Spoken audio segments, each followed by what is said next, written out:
আল্লাহ এত রাগ করেছেন এই আয়াতে। এই আয়াতটা দেখলে আমার খুব ভয় লাগে, প্রচন্ড ভয়ঙ্কর আয়াত এটা।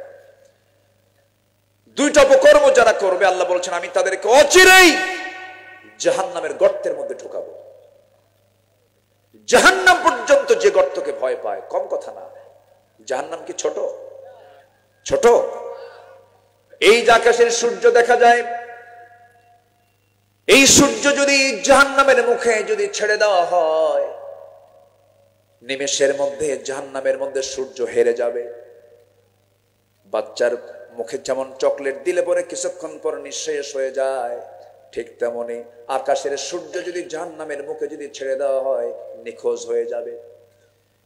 এত ভয়ঙ্কর সেই জাহান্নাম। সেই জাহান্নাম থেকে বাঁচার জন্য দুইটা অপকর্ম আমাদের এখানে ডাইরেক্ট আয়াতে এসেছে, দুইটা অপকর্ম আমরা বাদ দিয়ে দেব।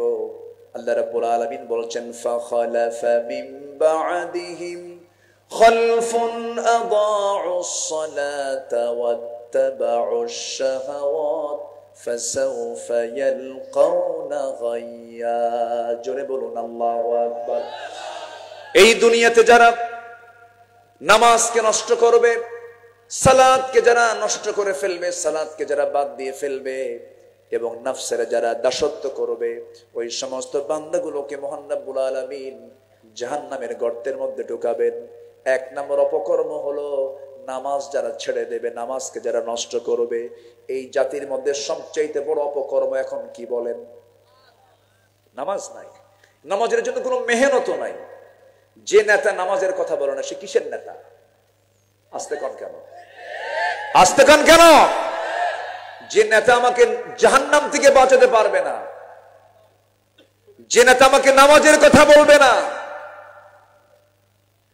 যে নেতা আমাকে বিপদে ফেলবে কিয়ামতের দিন, ইয়াওমা নাদউ কুল্লু উনাসিম বিইমামিহিম, কিয়ামতের দিন প্রত্যেক ব্যক্তিকে তার নেতা সহ ডাকা হবে।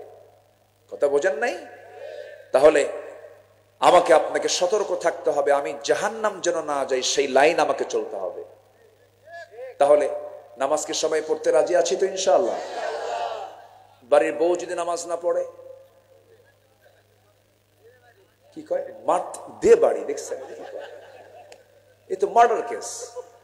যে কইছে দে বাড়ি ও মনে বিয়েই করে নাই, কারণ বউ তো বোঝে না বউ মারা এত সস্তা। যাদের সংসার টেকে, প্রত্যেক স্বামী বউকে ভয় পায়।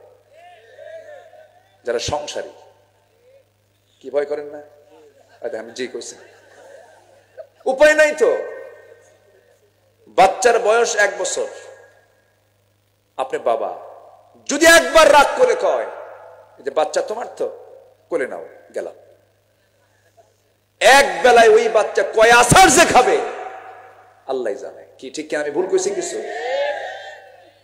বউ মারবেন? এত সস্তা না। বুঝাতে হবে, নামাজের জন্য বলতে হবে। দাওয়াতটা রাসূল প্রথম দিয়েছেন আউটডোর না ইনডোর? ভিতরে দাওয়াত দিয়েছেন। কেন যেন আমরা উদাসীন, ছেলে স্কুলে যায় না, শাসন করি। দুনিয়ার জাগতিক জীবনের সবকিছুর জন্য খুব যত্ন, কিন্তু ফজরে ছেলে মেয়ের ঘরে গিয়ে যে একটু বলবো সালাত নামাজ, বাবা উঠো, একই ছাদে থাকি, এই দুনিয়াতে আছি, একসঙ্গে আমরা জান্নাতে থাকবো, ওঠো নামাজ পড়ো, বউ আমার তোমার সঙ্গে আমার দাম্পত্যময় জীবন কাটলো, আমরা একইভাবে জান্নাত জীবনটা কাটায় দেব, নামাজ পড়ো। শুনবে না? শুনবে না? শুনবে।